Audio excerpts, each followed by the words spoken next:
अपने घर की शानदार पार्टी छोड़कर कविता जैसे ही ऊपर वाले कमरे में पहुंची तो सामने का नजारा देखकर उसके पैरों तले जमीन खिसक गई। उसका पति नयन उसकी छोटी बहन मोहिनी के गले में हाथ डाले मीठी मीठी बातें कर रहा था। मोहिनी, तूने मुझे बचपन से पता था कि दूसरों की खुशी में आग लगाने के सिवा तूने कुछ नहीं सीखा। मैंने माँ और बाबूजी के कहने पर तुझे माफ करके अपनाए रखा कि तू भले ही गरीब सही पर मेरी बहन है, पर मुझे आज पता चला कि तू एक उल्टा नागिन से ज्यादा कुछ नहीं। दीदी, जैसा आप समझ रही हैं वैसा कुछ नहीं है, हम बस बातें कर रहे थे। बदजात औरत, अपनी गंदी जुबान से मुझे दीदी मत बोल, और अगर मेरे पति के साथ मुंह काला करके थोड़ी बहुत शर्म बची हो तो जाकर अपनी जान दे दे। तब तक वहाँ मेहमानों का मजमा लग चुका था। माँ बाबूजी भी वहाँ थे। मोहिनी लगातार रोए जा रही थी और उसके हाथ पैर भी कांप रहे थे। माँ बाबूजी भी गुस्से में थे। उन्होंने कविता से कुछ कहना चाहा, मगर मोहिनी ने इशारे से उन्हें चुप रहने को कहा और वहाँ से रोते हुए चली गई। आज से तकरीबन 2 साल पहले कमलानगर इलाके में देवराज अपनी पत्नी और 2 बेटियों के साथ रहते थे। बड़ी बेटी कविता देखने में सुंदर और स्मार्ट थी, मगर वो घमंडी, गुस्सैल और दिल की काली थी। वहीं छोटी बेटी मोहिनी देखने में तो साधारण थी, मगर दिल से साफ और बेहद समझदार थी। एक रोज देवराज की पत्नी मालती ने कहा, सुनिए जी, मुझे लगता है वो दिल्ली वाला लड़का अपनी कविता के लिए बिल्कुल सही रहेगा। हाँ मालती, ठीक कहती हो। भले ही उसकी छोटी नौकरी है, पर वो एक ईमानदार और संस्कारी लड़का नजर आता है। तभी कमरे में कविता ने आते हुए कहा, ईमानदारी और संस्कार तो अच्छी चीज है पापा, पर मैं उस लड़के की छोटी नौकरी के पैसों से खुश नहीं रह पाऊंगी। भला आज के जमाने में 30,000 की नौकरी से होता ही क्या है। मेरे लिए तो किसी बड़े बिजनेसमैन का इकलौता लड़का खोजिए। हाँ, ये कैसी बातें कर रही हो बेटी। अगर हम किसी लड़के या परिवार की कीमत पैसे और रुतबे से लगाएंगे तो वो भी तुमसे मुंह मांगा दहेज मांग सकता है। वो सब मुझे नहीं पता मम्मी, अगर उसे दहेज देना पड़े तो दे दीजिए, पर मैं शादी वहीं करूंगी जहाँ बड़ा घर और ढेर सारा पैसा हो। उसी शाम देवराज और मालती उदास बैठे कुछ सोच रहे थे कि तभी वहाँ मोहिनी आ गई। अरे मम्मी, आप दोनों इतने उदास क्यों बैठे हो, कोई बात है क्या? देवराज और मालती ने पहले तो एक दूसरे की तरफ देखा, फिर उदास मन से मोहिनी को कविता की जिद के बारे में बताया। बेटी मोहिनी, तू ही सोच, मेरी 2 बेटियां हैं। अगर मैं सारा पैसा दहेज में खर्च करके कविता के लिए एक बड़े घर का लड़का खोज दूं, तो तेरी शादी कैसे करूंगा? उनकी ये बातें सुनकर मोहिनी ने हंसते हुए कहा, हाँ, इतनी सी बात। अरे पापा, जिस रिश्ते में पैसे देखे जाएं, वो रिश्ता नहीं सौदा होता है। अगर दीदी को या किसी लड़के को सिर्फ एक दूसरे का पैसा देखकर ही शादी करनी है तो कर लेने दीजिए, बाकी जीवन भर सुखी रहना तो किस्मत की बात है। और रही बात मेरी शादी की, तो मैं तो एक ऐसा रिश्ता खोजूंगी जो पैसों की नींव पर नहीं, प्रेम और विश्वास की नींव पर खड़ा हो। आपको मेरे लिए कुछ भी पैसे खर्च करने की जरूरत नहीं है। मोहिनी की इतनी समझदार बातें सुनकर दोनों ने उसे गले से लगा लिया। कविता और मोहिनी एक ही कॉलेज में पढ़ती थी, मगर कविता हमेशा मोहिनी से चिढ़ती थी, क्योंकि घर हो या बाहर हर जगह लोग मोहिनी के स्वभाव की तारीफ करते थे। एक बार कॉलेज में कविता और उसकी सहेलियां आपस में बातें कर रही थी। कविता, 4th पीरियड के बाद हमने शॉपिंग मॉल घूमने का प्लान बनाया है, क्या तू भी हमारे साथ चलेगी? हाँ बिल्कुल, ऐसी महंगी जगह जाने के लिए ही तो मैं हूँ। उसकी इस बात पर सभी हंसते हैं। दोपहर के बाद सभी सहेलियां नैना की कार में जाने के लिए बैठ ही रही थी कि तब तक मोहिनी ने वहाँ आते हुए कहा, दीदी, क्या आप लोग वो बुक मार्केट के सामने जाओगे? प्लीज मुझे वहीं उतार देना, मुझे कुछ किताबें खरीदनी है। श्योर मोहिनी, हम उधर से ही गुजरेंगे, आओ बैठो, हम तुम्हें छोड़ देंगे। तब तक गुस्से में तमतमाई कविता ने बाहर निकलते हुए मोहिनी से कहा, तू क्यों मेरे पीछे पड़ी है? तुझे यही जानना है ना कि मैं अपनी फ्रेंड्स के साथ कहाँ जा रही हूँ, ताकि तो घर में शिकायत कर सके? नहीं दीदी, ऐसा कुछ नहीं है, मैं तो बस। कविता ने चिढ़ते हुए अपनी सहेलियों से कहा, गाइस, अगर ये इस कार में बैठेगी तो मुझे नहीं जाना तुम लोगों के साथ। सभी कविता और मोहिनी का चेहरा देखने लगे।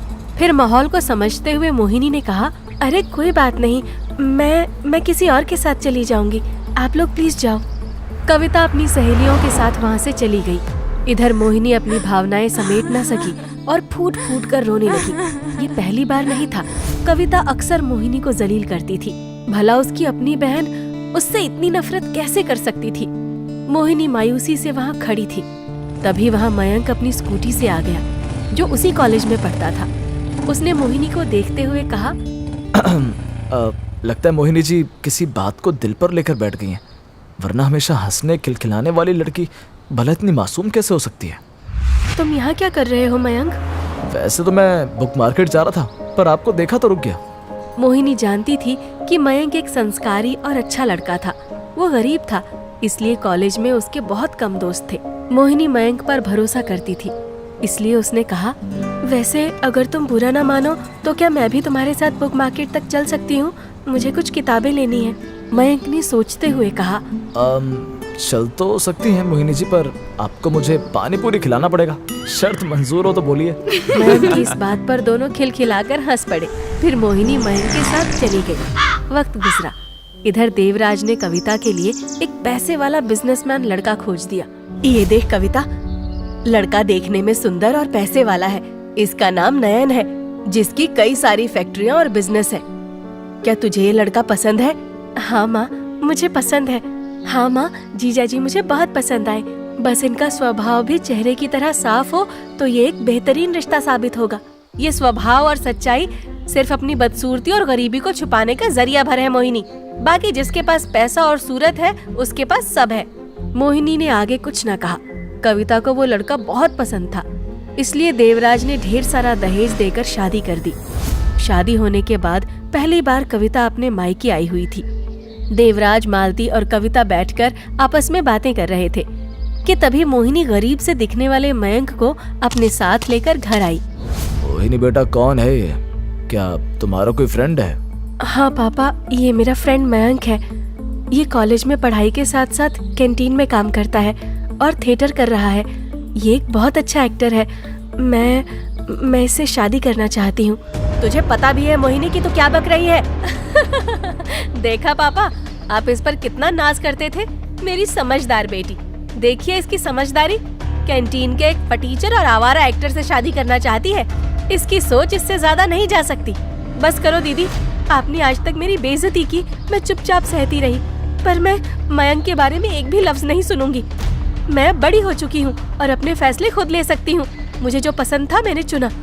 बेटी, मैं तुझे समझदार समझता था, मगर तूने मुझे निराश किया। खैर, अब अगर तूने सारे फैसले खुद ही कर लिए तो मेरी नजरों से दूर होकर ये सब कर। चली जा यहाँ से। मालती मोहिनी को समझाती रही, मगर मोहिनी ने चुपचाप अपना सामान पैक किया और मयंक के साथ घर छोड़ दिया। इस घटना को कई दिन गुजर गए। मोहिनी घर छोड़कर जा चुकी थी और इधर कविता एक अमीर औरत हो चुकी थी, जिसके पास महंगी गाड़ियाँ, बंगले और ढेर सारे गहने थे। मगर शादी के तकरीबन 1 साल बाद पैसे वाले नयन की सच्चाई उसको पता चलने लगी थी। एक रोज कविता अपने मायके आई हुई थी और अपनी माँ से रोकर अपना हाल बता रही थी। ये एक अय्याश किस्म का इंसान है माँ, जिनकी 2 शादियाँ पहले ही टूट चुकी है और आए दिन उसके नए नए नाजायज रिश्तों के खुलासे होते हैं, जिसकी वजह से मुझे 2 बार हार्ट अटैक आ चुका है। तो बिल्कुल भी मत घबरा मेरी बेटी, हम यहाँ के डॉक्टर से तेरा इलाज करवाएंगे, तो बिल्कुल ठीक हो जाएगी। अस्पताल में डॉक्टर ने कविता का चेकअप करने के बाद देवराज और मालती से अकेले में बात करते हुए कहा, देखिए देवराज जी, आपकी बेटी को 2 कार्डियक अरेस्ट आ चुके हैं और तीसरा जानलेवा साबित हो सकता है। कविता का ऑपरेशन करना पड़ेगा। तो करिए डॉक्टर साहब, मेरी बेटी को बचा लीजिए। देखिए, ये एक पूरा प्रोसेस है। हम 1 साल तक इसकी दवा चलाएंगे। क्या पता है प्रॉब्लम उसी से कवर हो जाए, नहीं तो फिर जब हार्ट की नसों में सूजन कम होगा तभी हम ऑपरेशन कर सकते हैं। फिलहाल आप इनकी दवा चलाइए और सबसे ज़रूरी बात का ध्यान रखिए कि इन्हें किसी भी तरह का घरेलू सदमा ना लगे। घर का माहौल हंसी खुशी का रखिए। फिर 1 साल बाद ऑपरेशन के बाद सब नॉर्मल हो जाएगा। देवराज मालती और कविता को लेकर घर पहुंचे।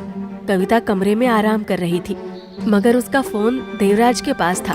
तभी फोन में किसी का मैसेज आया, जिसे पढ़कर देवराज फूट फूट कर रोने लगे और मालती को भी जब इस बारे में बताया तो वो भी रोने लगी, पर कविता को दोनों ने इस बारे में कुछ नहीं बताया। इधर मोहिनी और मयंक, जिन्होंने शादी कर ली थी और अपना खुद का एक बिजनेस डालकर साधारण सी मगर खुशहाल जिंदगी जी रहे थे, उन्होंने जब कविता की तबीयत के बारे में सुना तो भागे भागे आए। पापा, शायद आपने मुझे अभी तक माफ नहीं किया हो, मगर इस वक्त हमें इस बहस में ना जाकर एकजुट होकर इस समस्या से निपटना चाहिए। उसकी बातें सुनकर देवराज और मालती फूट फूट कर रोने लगी और एक गहरी समस्या उन दोनों से बताई। फिर कुछ देर सोचने के बाद मयंक ने कहा, घबराइए मत मम्मी पापा, मेरे पास एक प्लान है इस प्रॉब्लम से निपटने का। मयंक ने उन तीनों को प्लान समझाया, जिसे सुनकर सभी सोच में पड़ गए और मोहिनी तो मना करने लगी। नहीं मयंक, ये कैसे पॉसिबल हो सकता है? तो तुम पकड़े जा सकते हो। तुम यही तो नहीं जानती मोहिनी, मेरे पिताजी एक बेस्ट प्रोथेस्टिक एक्सपर्ट है और मैं एक बेस्ट एक्टर और मिमिक्री आर्टिस्ट हूँ। हो सकता है प्रॉब्लम आए, पर हमें कोशिश करना चाहिए। ना चाहते हुए भी तीनों ने मयंक की बात पर हामी भर दी। अगले कुछ दिनों बाद नयन कविता से मिलने आया। कविता, मुझे माफ कर दो, मैं नहीं जानता था कि ये सारी चीजें हमारे रिश्ते को इस कदर खराब कर सकती हैं। जरा देखो तुमने अपना क्या हाल बना लिया है। मैं तो कभी सोच भी नहीं सकती थी कि तुम इतने बदल जाओगे। मुझे तो अभी यकीन नहीं हो रहा कि ये तुम हो।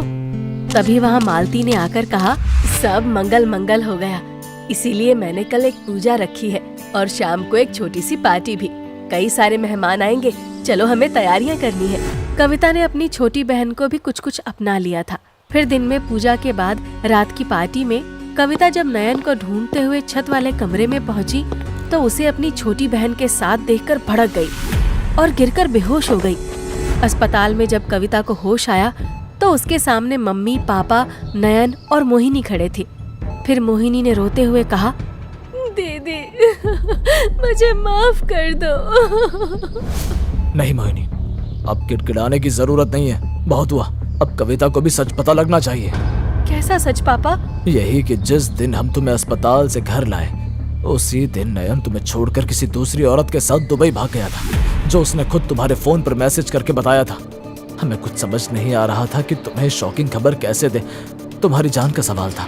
फिर मोहिनी के पति मयंक ने बताया कि वो अपने पिताजी से कहकर नयन के चेहरे का मास्क बनवा सकता है और नयन बनकर कुछ दिन तुम्हें संभाल सकता है। तुम्हारे ऑपरेशन होने तक ये प्लान हमें भी सही लगा। यानी ये नयन नहीं है? हाँ बेटी, पिछले कुछ दिनों से तुम्हारे साथ जो रह रहा है वो नयन नहीं, मयंक था, मोहिनी का पति। इसीलिए वो तुम्हारे साथ कमरे में नहीं सोता था। फिर मयंक ने अपने चेहरे का नकाब उतारते हुए कहा, दीदी, हम सभी सिर्फ आपकी जान बचाने की कोशिश कर रहे थे, आपका दिल दुखाने का हमारा कोई इरादा नहीं था। मेरी गलतियों का एहसास मुझे अच्छी तरह से हो गया है मम्मी पापा। मैंने मोहिनी के साथ हमेशा गलत किया, नीचा दिखाया, अमीर बनी, मगर इससे बड़ी नहीं बन सकी। मोहिनी, मैं तेरे पैर छूती हूँ बहन, हो सके तो मुझे माफ कर दे। नहीं दीदी, आप बड़ी हो, हम बस आपको खुश और स्वस्थ देखना चाहते हैं। कुछ दिनों में ही पूरे परिवार